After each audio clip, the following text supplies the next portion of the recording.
Bom dia, professor doutor Pedro Inácio Schmitz. Professor, nós estamos desenvolvendo o projeto Arqueologia em Ação e hoje o senhor é o nosso entrevistado especial. Nós gostaríamos de lhe fazer algumas perguntas, se estiver tudo bem para o senhor. E a primeira pergunta é quem era Pedro Inácio Schmitz antes da arqueologia, e o que fez o senhor se interessar pela disciplina, pela profissão? Bom dia, Marlon. Eu, antes de ser arqueólogo, eu era simplesmente um jesuíta em formação.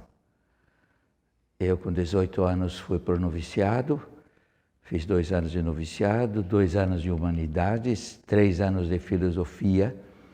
E quando eu terminei a filosofia, nós normalmente éramos encaminhados para fazer uma primeira experiência, para saber que validade nós tínhamos.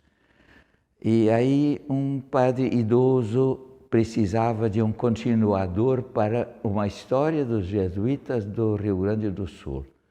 Ele disse, tem um menino aí que escreve algumas histórias, eu quero ele bem formado, eu quero ele dentro da Universidade Federal. Aí eu fui parar na Universidade Federal para estudar História e Geografia, e no meio do caminho eu encontrei um outro padre jesuíta, Balduino Rambo. Balduino Rambo era botânico, era uma pessoa muito popular e era um místico. E tinha 2 cátedras da Universidade Federal do Rio Grande do Sul. Quando eu terminei o bacharelado, os primeiros 3 anos, ele olha para mim, você não quer trabalhar comigo aqui na universidade? Eu pensei, pode ser uma boa. E aí ele me disse mais uma coisa, que aí começou a minha arqueologia. Não tem ninguém fazendo arqueologia no Brasil. Você poderia fazer carreira. Eu, na minha formação, não tive uma única aula de arqueologia. Nem sabia o que era isto.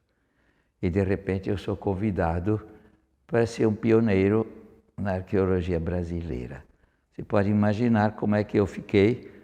Eu comecei a procurar estágios e treinamentos, fragmentos de coisas que pudessem servir para eu me tornar um arqueólogo. Eu fiz 1 mês de estágio no Paraguai, nas missões.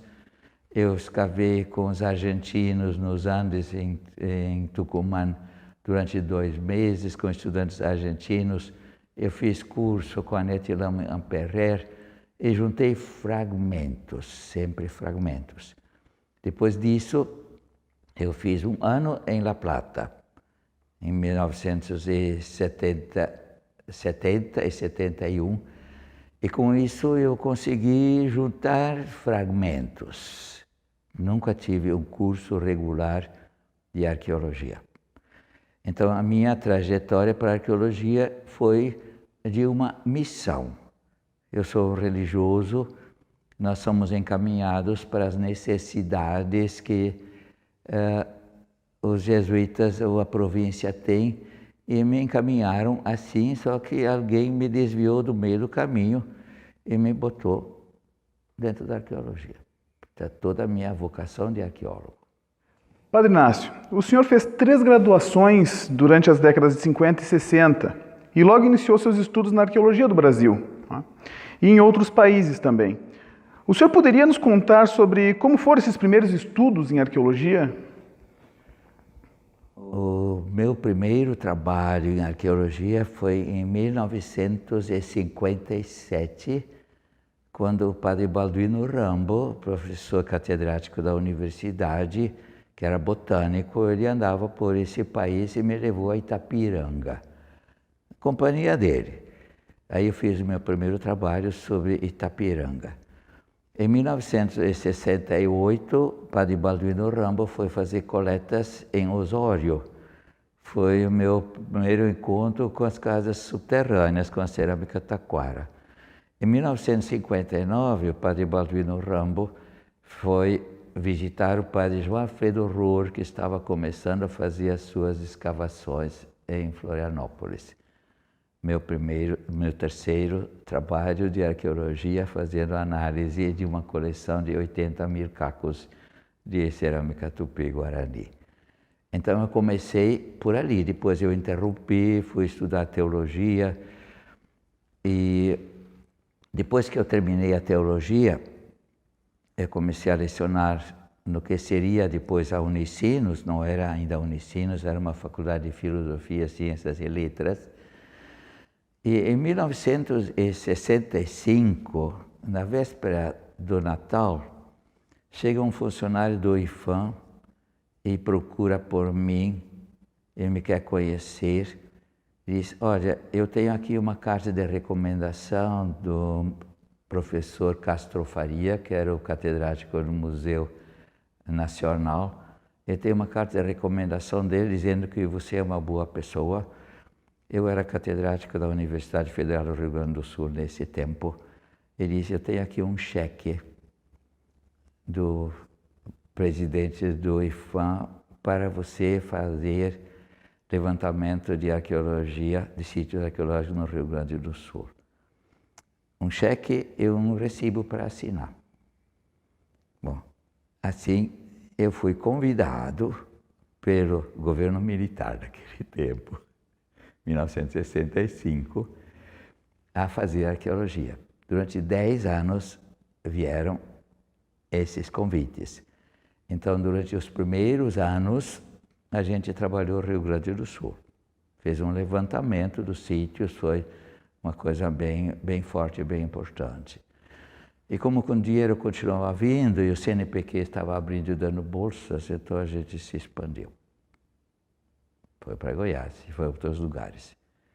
Muitas pessoas se perguntam como uma pessoa devota, né, a sua religiosidade, se em algum momento da sua profissão, que o senhor se tornou arqueólogo, se não deu conflito entre a sua religiosidade e a profissão ou vice-versa. Bom, eu tenho que responder essa pergunta em 2 respostas. A primeira resposta é que a arqueologia, para mim, se tornou a minha missão como religioso. Eu, naquele tempo, quando era jovem, eu me ofereci para ser missionário entre os índios do Mato Grosso, que nós tínhamos missão no Mato Grosso. Eu me ofereci para ser missionário no Japão, quando o Japão abriu para a missão católica. Mas me disseram, não, a sua missão é você ficar na universidade como professor universitário. Então, em 1958, me plantaram na universidade, eu completei 60 anos de carreira universitária agora, mas foi uma missão religiosa que me deram. Cada um de nós recebe uma tarefa para cumprir, essa foi minha missão. Vou responder a segunda parte da sua pergunta. Como cientista, a gente enfrenta questões conflitantes entre religião e ciência, ou, digamos assim, respostas diferentes que você precisa aprender a manejar. Ciência provoca fortemente a religião e a religião provoca a ciência. Como é que você, com um coração só, você manobra as duas coisas? São questões permanentes. A ciência é bem provocativa, ele é muito importante para você, como religioso, pensar e discutir a sua crença. E a religião me ajuda a pensar resultados científicos. Então, para mim, claro, não é uma coisa tranquila, não é uma coisa assim que você responde num instante, você às vezes tem que refletir bem para saber o que é que realmente você ainda acredita, ou como você acredita, determinadas coisas. Mas isso é extremamente fértil, isso é extremamente bom para você pensar como cientista e como religioso. Eu nunca misturo ciência e religião. Eu nunca uso religião na ciência. Para uso público, eu sou cientista, assino doutor. Quando eu faço um casamento, ou um batizado, ou uma missa, eu celebro todos os dias, aí eu assino padre. E quando eu sou professor, eu assino professor. Então eu sou uma pessoa, mas eu tenho funções diferentes. Eu procuro, enquanto eu preciso manipular essas coisas, eu procuro manter as funções diferentes, cada uma dentro da sua categoria. Quais foram os seus primeiros mestres na formação em arqueologia, assim, os primeiros professores de arqueologia que o senhor teve, e quais as principais lições que eles lhe passaram, as lições mais importantes na arqueologia? As pessoas muitas vezes me perguntam quem orientou a sua tese de doutorado. Eu sempre tenho que responder, fui eu mesmo. Porque eu fiz o meu diploma através de um concurso de livre docência, que me deu ao mesmo tempo o título menor, que é o doutorado. Então eu fiz um concurso de livre docência. Mas eu tive alguns mestres. Não foram assim, alguns foram mais decisivos. O meu primeiro mestre foi Balduino Rambo, como professor, como pessoa que me ensinou a viver. Balduino Rambo era um grande cientista, mas era ao mesmo tempo um místico. Juntava as coisas, ele era muito parecido com Teilhard de Chardin, ele estava nesse mesmo nível. Então esse foi o meu mestre para eu aprender a balançar as coisas que eu tinha que fazer. Quando eu comecei a fazer arqueologia como técnica arqueológica, a minha primeira mestre foi Annette Lamming-Amperrer. Eu aprendi a escavar sambaqui com aquela minúcia toda, e para mim foi extremamente importante o ensinamento de Annette Lamming-Amperrer da vertente francesa. Eu tive uma outra professora que foi importante para mim, que nunca foi minha professora direta, nunca trabalhei diretamente com ela, foi Betty Meggers. Betty Meggers era minha madrinha. Quer dizer, ela me fazia as datações de carbono 14, ela me fornecia bibliografia, ela me oferecia uma bolsa no Smithsonian, mas ela nunca interferiu nos meus trabalhos. Então ela foi uma mestre assim, mais como madrinha. Meu mestre que me ensinou a pensar arqueologia foi em La Plata, Dr. Alberto Rex González, que era o melhor pensador da arqueologia sul-americana naquele tempo. Eu trabalhei com Rex González em 1960, quando ele era professor em Córdoba, junto com mais 37 alunos dele e mais um montão de outras durante 2 meses nos Andes. E aí realmente eu aprendi a pensar arqueologia. A convivência foi com o crescimento de altas culturas. Nós escavamos desde sítios de paleoíndio, nós escavamos sítios da transição da agricultura e escavamos uma fortaleza incaica. Foi uma experiência radical para mim, e o Rex González era uma pessoa que pensava, e ele me ensinou a pensar. Este ano, o Instituto Anchietano de Pesquisas está comemorando 64 anos de existência. Então, nós gostaríamos de saber como é que foram esses primeiros anos de atividade do Instituto Anchietano, quais eram as dificuldades, como é que foi a fundação. O Instituto Anchietano de Pesquisas nasceu no Colégio Anchieta, em Porto Alegre, por isso que ele se chama Anchietano. Naquele tempo, os colégios eram as casas de cultura, ainda não havia as universidades. Então, no Colégio Anchieta, nós tínhamos grandes pesquisadores de botânica, de biologia, de matemática, de química. E eles resolveram, como eles estavam desamparados e sozinhos, como jesuítas, resolveram fundar uma instituição que os juntasse, que eles desse apoio, que desse a possibilidade de publicação. Aí surgiu a revista Pesquisas, que mantivesse as suas coleções depois que eles tivessem desaparecido. Esse foi o plano da fundação do Instituto Anchietano de Pesquisas, quando ainda não havia universidades, que era uma coisa paralela com os institutos históricos daquele tempo. Eu era um estudante jovem naquele tempo, estava recém começando um magistério no Colégio Anchieta, e num sábado de tarde eu estava lá à toa, me disseram, vem cá, você vai escrever a ata dessa fundação. Então me convidaram para escrever a ata, eu escrevi a ata de fundação do Instituto. Mais tarde o padre Baldino Rambo propôs o meu nome para eu ser sócio, para ser admitido. Só que no estatuto constava que todos aqueles que tinham assinado a ata eram sócios. Eu tinha escrito e assinado a ata. Eu era um sócio fundador, então. Baldino Rambo, isso foi em 1956, Baldino Rambo morreu em 61, 5 anos depois. Eu não só herdei as 2 cátedras dele na universidade, que era o assistente mais antigo, como eu herdei o Instituto Anchietano de Pesquisas.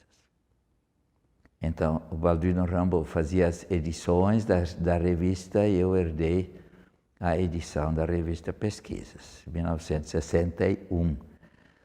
Depois, o outro fundador, que era o padre Luiz Gonzaga Jäger, que me queria como historiador, ele também morreu. E eu fiquei o dono do Instituto Anchietano de Pesquisas. Durante 40 anos, eu fui o diretor, reeleito cada 2 anos. Então, eu cuidava dos negócios do Instituto, eu financiava, eu descontava 30% do meu salário para manter as coisas básicas do Instituto Anchietano de Pesquisas. Então, o Instituto, aos poucos, as faculdades aqui de São Leopoldo se foram firmando, essas que criaram a universidade depois. Nós tínhamos naquele tempo Faculdade de Filosofia, Ciências e Letras, Economia e Direito. Elas se firmaram e, na medida que elas se firmaram, os membros do Instituto foram se transferindo para a universidade. Em 1969, e o Instituto ficou, então, mais reduzido. O Instituto continua mantendo funções básicas. Nós temos a coleção de botânica, que é do Rambo e dos sucessores, são 140.000 plantas secas, está tudo online agora. Nós continuamos a manter Padre Error, a coleção dele no Colégio Catarinense, ela tem o meu apoio, o apoio do Instituto Anchietano, e a pesquisa arqueológica continua. Então, o Instituto se manteve, ele ainda existe, ele era mais independente até uns 5 anos atrás, quando eles nos trouxeram para dentro da Unicinos, e atualmente nós somos um órgão da reitoria da universidade. Então, a essa altura, eu posso dormir tranquilo, porque a reitoria agora responde pelo Instituto Anchietano de Pesquisas. Eu não tenho nenhum cargo no Instituto Anchietano de Pesquisas, eu não sou presidente, não sou secretário, não sou tesoureiro, eu sou apenas o coordenador prático das atividades que ocorrem dentro do Instituto. Não tenho nenhum cargo. Padre Schmitz, após o fim do PRONAPA, do Programa Nacional de Pesquisas Arqueológicas, cada arqueólogo foi desenvolver sua pesquisa na década de 70, e aí nós gostaríamos de saber, o senhor foi testemunha dessas pesquisas, enfim, quais foram as principais contribuições delas na década de 70? Bom, naquele tempo, nós tínhamos no Brasil alguns esquemas teóricos e metodológicos. Nós tínhamos o esquema francês, que deu origem a Nier Guidon, André Proust, e todo esse programa francês. Nós tínhamos um programa americano, que era o PRONAPA, que era Arqueologia Histórico-Cultural, que era o esquema americano do tempo, que nos oferecia a teoria e nos oferecia a metodologia. Eu tinha aprendido a trabalhar com os franceses, só que os franceses tinham uma forma de encarar a arqueologia que era pegar um sítio e aprofundá-lo até o centro da Terra. E não saíam dali. Nós temos Nieri Guidon, nós tivemos André Proust no vale lá do Peruaçu durante muitos anos. E a Betty Meggers, através do PRONAPA, nos ensinou um método rápido de cobrir culturas brasileiras. Eu achei que essa era uma coisa mais interessante. Eu usei então esse mesmo modelo, mesmo modelo teórico, arqueologia histórico-cultural e grandes áreas. Além disso, eu fui para Goiás e o nosso guia em Goiás era um fazendeiro que só tinha 12 fazendas. E as minhas ideias de um sítio para explorar até o centro da Terra mudaram.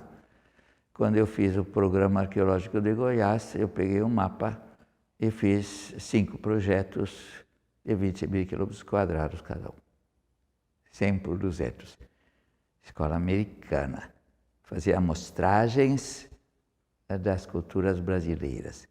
O meu objetivo, quando eu fui a Goiás em 1972, foi bem explícito. Isso estava ligado tanto com a minha missão científica, como estava ligado com a minha missão religiosa. Eu digo, eu quero colaborar para que a história do Brasil não seja contada só da invasão e colonização portuguesa. Eu quero que a história do Brasil tenha um longo capítulo que conte a história dos índios.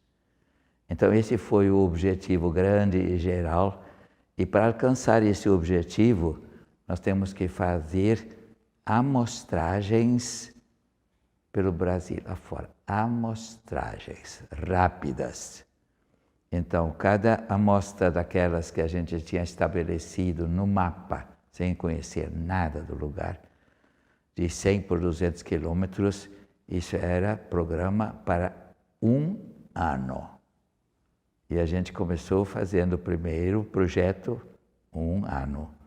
O segundo projeto, 1 ano. E o terceiro projeto, 6 anos. Que aí começaram a aparecer coisas de maior profundidade, não era mais só uma amostragem. Então, o trabalho que a gente fez e continua fazendo, a amostragem das culturas indígenas. Com isso, o método e o enfoque é história cultural, que, claro, foi muito criticado, eu continuo praticando, eu sei bem o que é que eu faço. Eu ainda faço história cultural das populações brasileiras, tentando cobrir o Brasil para a gente saber o que é que nós tínhamos. Então, os trabalhos que a gente começou em Goiás com 5 projetos, logo nós passamos para a Bahia, sempre 100 por 200 quilômetros. Como nós já tínhamos amostras em Goiás e Bahia, nós dissemos, bom, Mato Grosso do Sul não tem ninguém, mais 4 projetos de 20.000 quilômetros quadrados para o Mato Grosso do Sul. E isso durou mais de 30 anos. Nós demos nomes para tradições, que são conceitos histórico-culturais. Nós demos nomes para fases que eu pouco uso, mas as tradições continuam. Quando você faz um projeto de salvamento, você vai dizer: que cerâmica é esta? Ah, tradição tal. Você quer saber que sítio lítico é este? Tradição é esta. Esse foi o nosso trabalho, a gente criou esses grandes esquemas, mas o objetivo era amostras, cobrindo o território nacional. E nesse sentido eu lembro num encontro que nós tivemos de arqueologia, quando discutiu qual era a política, se tinha que ser uma política assim pequena. Eu lembro o Walter Neves levanta a voz dele, como ele era sempre o revolucionário, sempre com a metralhadora na mão. Ele diz: o que nós temos que fazer realmente nesse país é escolher áreas e dizer o que é que nós temos nessa área. Amostragens. Era o que nós estávamos fazendo. Padre Schmitz, mesmo após o término do Pronapa, na década de 70, as suas pesquisas, as pesquisas dos outros profissionais, como Igor Schmitz, Pedro Augusto Mendes Ribeiro e Eurico Miller, Ondemar Dias, ficam associadas com o Pronapa, mesmo sabendo que o Pronapa já terminou na década de 70, já havia terminado. E essa confusão é muito comum nos dias de hoje, né? A gente gostaria de saber o que o senhor atribui essa confusão, né, das pesquisas na década de 70 ao Pronapa. Tem pessoas que dizem que eu sou o modelo do Pronapa. Eu nunca fui do Pronapa. Só que esse era um modelo teórico e metodológico que estava disponível nesse momento. Nós tínhamos as alternativas dos franceses, eu tinha participado disso.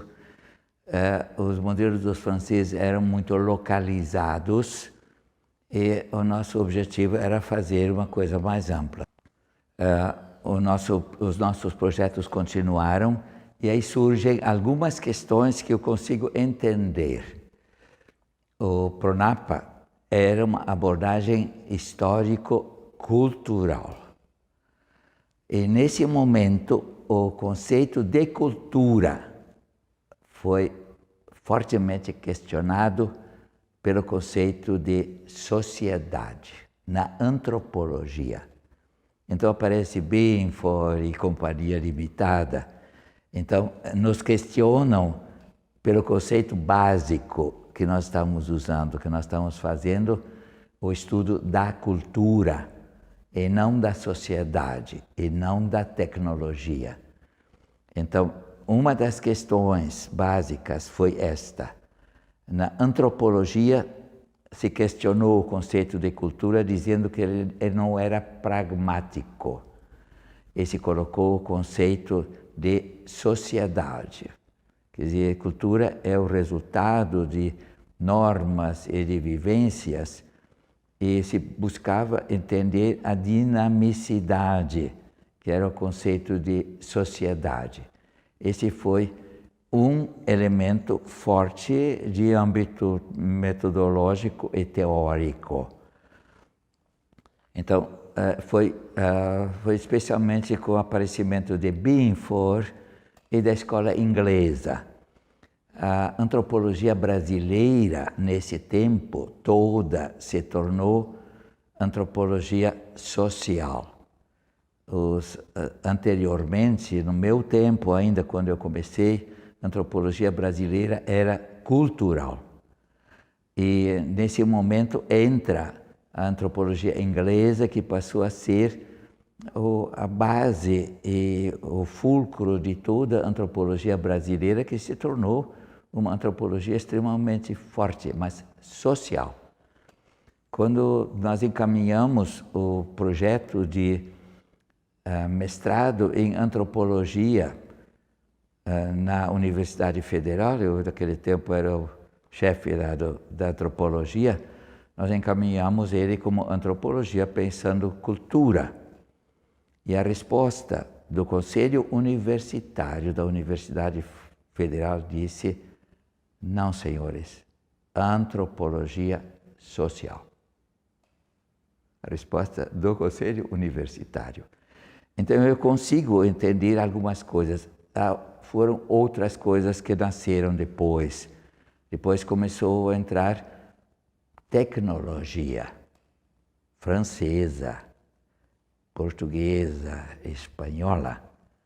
Então, os trabalhos que eram histórico-culturais, que marcavam aqueles 3 anos ou 5 anos depois do Pronapa, eles passaram a ser olhados como uma coisa velha, uma coisa ultrapassada, uma coisa antiga, mas que era básica nesse primeiro momento. Então, são algumas razões de ordem teórica e de ordem, digamos assim, tecnológica e metodológica. Havia outras razões. E essas eu não quero falar muito alto na competição. Essa foi uma das razões extremamente fortes, competições entre as universidades próximas. E foi na década de 70 também, Padre Schmitz, que o senhor desenvolveu projetos importantes na bacia do Rio Araguaia, em Goiás. E bem na época dos governos militares. Sim. E nós gostaríamos de saber, assim, como é que se deu esses primeiros projetos naquelas áreas, como é que se desenvolveu? Bom, eu fiz os projetos de Goiás sobre o mapa. Eu não conhecia nada de Goiás. Eu tinha dado um curso de 15 dias na Universidade Católica por convite do reitor. Eu não conhecia nada. Na volta do avião, eu fiz o programa, mandei para o IFAM. Em 1 mês, eu tinha aprovação de todo o programa de Goiás, cobrindo Goiás e Tocantins. E a gente estabeleceu que, por ano, a gente faria o projeto. O primeiro projeto era no centro de Goiás, as nascentes do Rio Tocantins. O segundo projeto, em 1963, 64, foi sobre o Araguaia. Nenhum de nós se lembrou de que a guerrilha do Araguaia ainda estava existindo. Ela já estava mais enfraquecida, mas ela ainda estava existindo. E há várias circunstâncias que implicaram em que nós tivéssemos a visita de 2 agentes federais no campo. Eu vou explicar um pouquinho o que realmente aconteceu. Toda a minha equipe era de conscientizadores populares contra o governo militar. Toda a equipe. Eu tinha trabalhado com Dom Tomás Balduino e nós circulávamos do palácio de Dom Tomás Balduino, que era um dos bispos que resistiam. Nós circulávamos dentro do palácio como se fosse a nossa casa. E toda a minha equipe tinha trabalhado com Dom Tomás Balduino, conscientizando o povo contra o governo militar. Uma coisa. Outra coisa. Na cidade, nós tínhamos feito a primeira estada, a primeira amostragem, lá na beira do Araguaia. As irmãs gaúchas que administravam a paróquia, elas foram fazer um retiro e nos cederam a casa. Foi exatamente o dia em que a polícia prendeu Dom Pedro Casaldáliga. E nós estávamos na paróquia, na casa paroquial que administrava a paróquia, e passou de tarde, sábado de tarde, passou o padre dizendo: hoje eu não quero ver vocês na igreja, que hoje nós vamos fazer uma greve. Não vai haver celebração de missa, nós vamos fazer só uma manifestação. Essa é a circunstância que nós estávamos. No domingo seguinte, nós estávamos num hotel em Uruana. De manhã, na hora do café, nós estávamos falando de trincheiras, passando nossos diários a limpo. E, de repente, o diretor do museu me chama, o diretor do hotel me chama e diz: padre, vem cá, aqui tem 2 agentes federais, eles querem entrevistar você.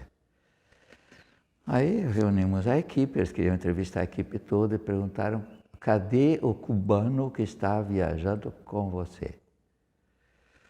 Falei: bom, não tem nenhum cubano aqui, mas era o pretexto para eles nos entrevistarem. Eu apresentei documentos. Eu era professor federal. eu tinha verba federal. Eu tinha uma carta do IPHAN dizendo que era uma pessoa conciliadora. Aí a Polícia Federal desconfiou. E disse, isso é demais. Mas era a pura realidade. Eu era isto, nesse tempo. Bom, eles entrevistaram todos os outros colegas, um por um. E quando estavam entrevistando os outros colegas, o diretor, o proprietário do museu do hotel me chama outra vez e disse, Padre Schmitz, vem cá. Eu chamei o secretário de Segurança do Estado para defender vocês contra a Polícia Federal. Assim, não aconteceu nada. Nos projetos seguintes que nós estávamos na área, nós sempre nos apresentávamos à Polícia Federal em Goiânia, o reitor nos levava e nós tínhamos uma carta do secretário de Segurança do Estado. Ele nos apresentava à Polícia Federal do Estado, nós tínhamos uma carta das duas polícias e eles sabiam em qualquer momento onde nós andávamos. Mas nós nunca tivemos nenhum outro incidente. A gente fez bobagem antes de entrar numa área conflitada sem se dar conta do conflito e com esta equipe, que era a minha equipe desse tempo. A tradição Itaparica é uma cultura arqueológica reconhecida hoje no Brasil inteiro, em praticamente todo o centro-oeste, sul do nordeste. Como que foi identificar a tradição Itaparica, reconhecer os principais artefatos e como foi identificar ela nesses primeiros anos, né, da tradição Itaparica? Quando a gente começou a pesquisa em Goiás, apareceram coisas diferentes e o primeiro passo foi procurar alguma coisa já estabelecida, já descrita. Assim, nós quando encontramos todo aquele material novo em Serranópolis, especialmente, a gente se perguntou o que é que existe no Brasil parecido com isto. E havia uma coisa que se parecia com isto, que era o que o Caldeirão tinha estabelecido como tradição Itaparica, em Itaparica, naquela grande barragem. Eram uns instrumentos semelhantes. Eu não gostei nunca de criar fases. Eu procurava encontrar alguma coisa e aí nós colocamos o nome de tradição Itaparica naquele material que estava surgindo. Eu fui muito questionado depois e com razão de eu transferir esse nome tradição Itaparica para esse novo material. Na realidade, se a gente fosse fazer uma reclassificação de acordo com as velhas regras, esse material de Goiás não seria tradição Itaparica, seria alguma outra coisa, porque nem as datas coincidem e o material de Itaparica é muito pouco característico. Mas atualmente a tradição Itaparica é Goiás, não é mais Bahia. Então, são esses acidentes, nós cometemos vários erros assim, que se firmaram. Eu também transferi aquela outra tradição cerâmica, que nós estamos encontrando, Aratu, nós também procuramos alguma coisa parecida e apareceu aquele cemitério de Aratu, na cidade da Bahia. A gente encontrou aquelas peças parecidas e dizemos, bom, tradição Aratu. Hoje em dia a tradição Aratu é Goiás e não é mais Aratu, da Bahia. Quer dizer, nós fizemos várias coisas assim, contra a regra, mas se firmaram mais os conceitos em Goiás por causa da abundância do material que caracterizou melhor a tradição Itaparica em Serranópolis do que lá em Itaparica, na Gruta do Padre, que só tinha umas coisinhas muito pouco caracterizadas. Então, quando a gente publicou a primeira vez Itaparica, foi em 1980, no terceiro simpósio de arqueologia goiana, por ocasião da fundação da Sociedade de Arqueologia Brasileira. Então isso ficou conhecido e as publicações já falavam que que eu tinha amigos pelo Nordeste que tinham encontrado material parecido com isso. Eu fiz uma expansão daquilo que nós tínhamos em Serranópolis, falando também do Nordeste, de Pernambuco, do Rio Grande do Norte e de outros lugares. Fui muito questionado também por causa disto. Fui muito questionado depois pela tese do Lucas, que trabalhou sobre aquela barragem lá no Tocantins. Também fez um trabalho na beira do rio Araguaia e também foi questionado. No fim, quando entraram os franceses nesse jogo e começaram a publicar coisas sobre a tradição Itaparica, então, de repente, ela tomou um caráter internacional e se afirmou como tradição Itaparica. Hoje em dia nós temos uma porção de trabalhos confirmando, usando o material de Serranópolis para novos trabalhos, para novas comparações, para outros tipos de enfoque. E a tradição Itaparica agora passou a ser Serranópolis, não mais Itaparica, por uma dessas fraudes inconscientes que a gente cometeu. Então essa é a história da tradição. Tem uma porção de gente agora publicando sobre isso. Como um material de Serranópolis é extremamente importante, rico. Você nunca chega a analisar todo ele de uma vez, ninguém tem coragem de pegar uma coleção inteira e fazer uma análise, porque ele é muito abundante. Então ele possibilita ainda muitíssimas análises. Itaparica agora é Serranópolis, não é mais Bahia. E quais as diferenças que o senhor vê, professor, da arqueologia brasileira na década de 70 para a arqueologia brasileira nos dias atuais? Não tem como comparar. Na década de 70, nós tínhamos as escolas que eu falei antes, quer dizer, nós tínhamos franceses, nós tínhamos americanos, nós estávamos buscando, os franceses estavam buscando o paleo-índio, nós estávamos buscando as culturas cerâmicas especialmente, fazer amostragens. Era uma questão de cultura ou de evolução da cultura. Depois da década de 80, com a portaria do CONAMA, entrou resgate, salvamento, mudou completamente. Hoje em dia, eu realmente não sei. Hoje em dia nós temos ainda arqueologia histórica, eu faço com muito gosto, eu acho muito importante. Nós temos hoje em dia geoarqueologia, nós temos hoje em dia cadeia operatória, nós temos hoje em dia patrimônio. Você tem que devolver para a sociedade as coisas.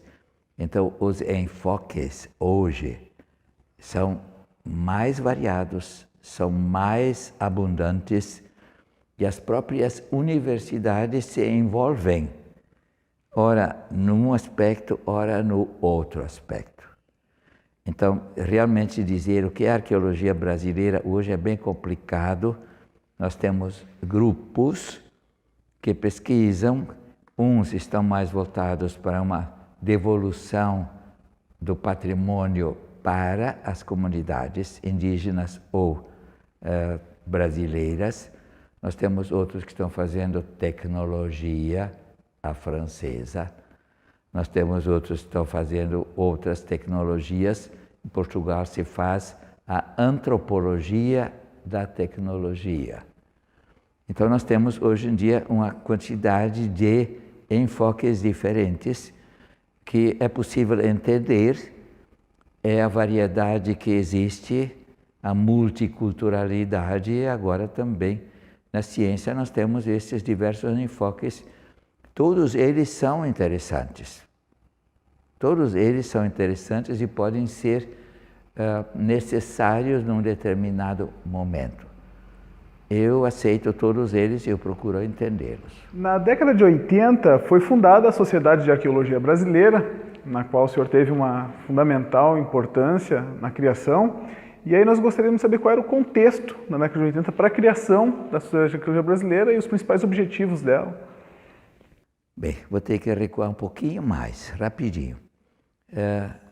Os primeiros encontros de arqueologia brasileira foram os simpósios de arqueologia da área do Prata, 1967, que é o mesmo objetivo que tem de novo agora depois de 50 anos, com reunir as pessoas da Bacia do Prata. Depois disso surgiu a Sociedade Brasileira para o Progresso da Ciência, onde anualmente nós tínhamos o nosso encontro. Mas nós não tínhamos uma sociedade. Então, na década de 70, surge a primeira escola, a primeira faculdade de arqueologia na Estácio de Sá. Estácio de Sá era uma faculdade de direito de desembargadores bem estabelecidos e queriam uma sala de visita para a sua faculdade de direito e criaram uma faculdade de arquitetura. Naquele tempo, as primeiras damas dos ministros, Beltrão e outros, eram arqueólogas e eram assuntos de salão para essas primeiras damas. Então se criou essa faculdade de arqueologia. Na década de 70, então, o grupo que se reunia na SBPC, nos encontros no simpósio de arqueologia da área do Prata, se reuniu e discutiu violentamente um estatuto, que seria como que seria uma Associação Brasileira de Arqueologia. E esse grupo defendia que fosse uma sociedade cultural de arqueologia. Era a Universidade de São Paulo, aqui o Instituto Anchietano, e mais uma porção de gente que defendia a fundação de uma sociedade cultural de arqueologia. E a Estácio de Sá, a única faculdade de arqueologia, dizia: nós vamos fundar uma associação de arqueólogos com seu sindicato. Então, em 1980, quando nós fizemos o terceiro simpósio de arqueologia goiana, quando entra pela primeira vez Serranópolis, nós tínhamos convidado todos os arqueólogos conhecidos do Brasil para essa reunião. E estavam presentes todos, eram 20 e poucas pessoas.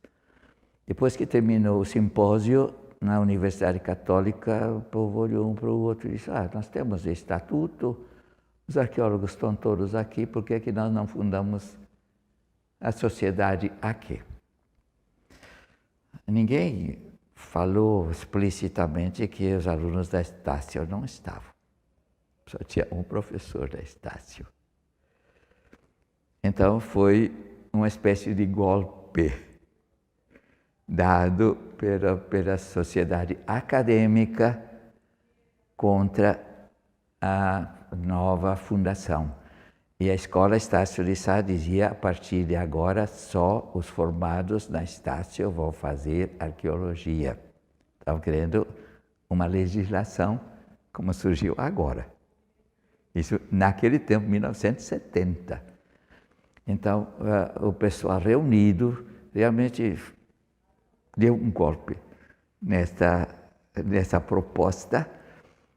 Se aprovou, se fundou a sociedade, se aprovou o estatuto acadêmico, e depois que se fundou a sociedade, se disse: bom, e agora, quem é presidente?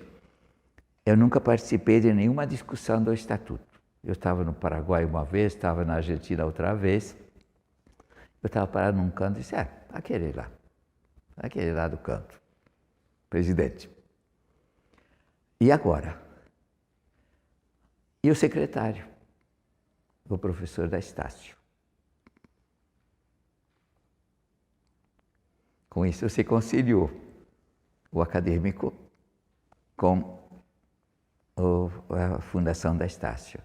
Quem fez todo o registro do Estatuto, quem fez todo o trabalho da instalação da sociedade, Estácio, professor Estácio. No Estatuto constava que anualmente nós, 2 anos, teríamos que fazer eleição. Como fazer eleição presencial nesse país? E a gente inventou o Congresso. Onde? Na Estácio.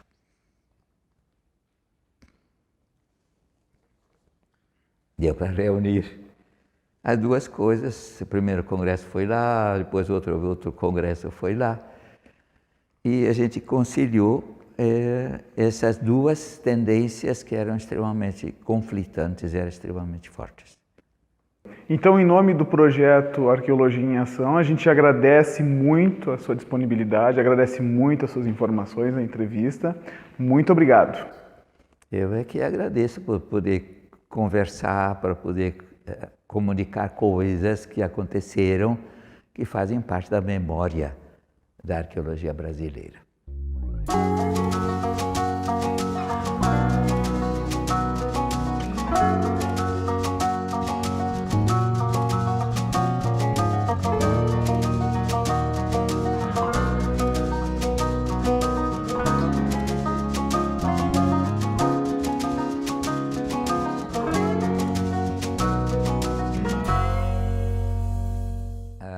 Falando agora para os arqueólogos existentes, os mais antigos, como eu, os que estão mais em atividade agora, e para aqueles que se estão formando na escola.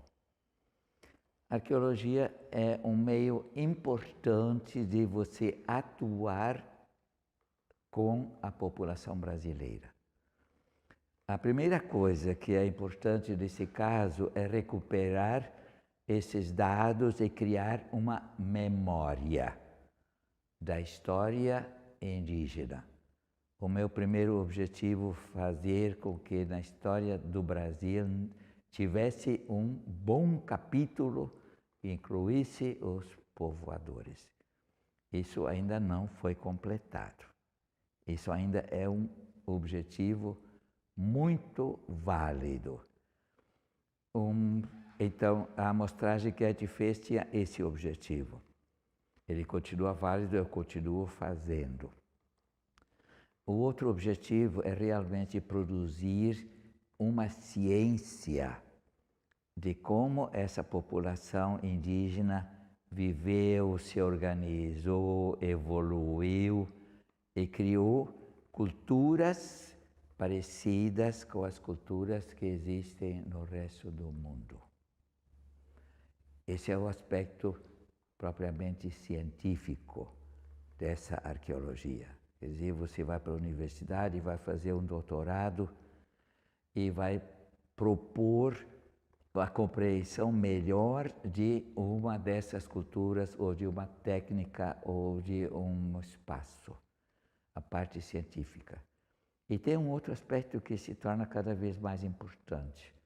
Você pode fazer arqueologia para o mundo e publicar numa revista 1A, ou você pode fazer arqueologia para uma população com a qual você convive. A primeira população com a qual nós convivemos são os nossos alunos. A minha tribo, eu tenho essa tribo já há mais de 50 anos, são os alunos que estão na sala de aula. Essa é a minha tribo. Eu faço arqueologia para que eles, como brasileiros, consigam entender o que é essa população indígena que está aqui. E se alguém tem coragem, ele vai também contar essa história, vai conviver com as populações indígenas ou africanas, ou ribeirinhas, e vai fazer com eles a arqueologia, a memória, a vivência, a experiência, onde essas pessoas podem tornar essa memória, essa técnica, esse conhecimento, essa cultura uma coisa própria, apropriada, patrimônio. Eu sempre falo para os meus alunos, o patrimônio começa com conhecimento. Conhecimento ainda não é patrimônio. O patrimônio tem que passar para cá. Isto é meu. Isto é válido. Isso eu defendo. Esse é o patrimônio meu. E o patrimônio tem um terceiro aspecto. A mão. O patrimônio tem que ser divulgado e vivido. Sem isso, você tem lá um autoconhecimento, você tem coisas que são de outro, mas você não diz, isto aqui é meu. Esse é meu patrimônio. É isso que eu tenho feito, tentado fazer, e isso que vale a pena fazer para essa população brasileira.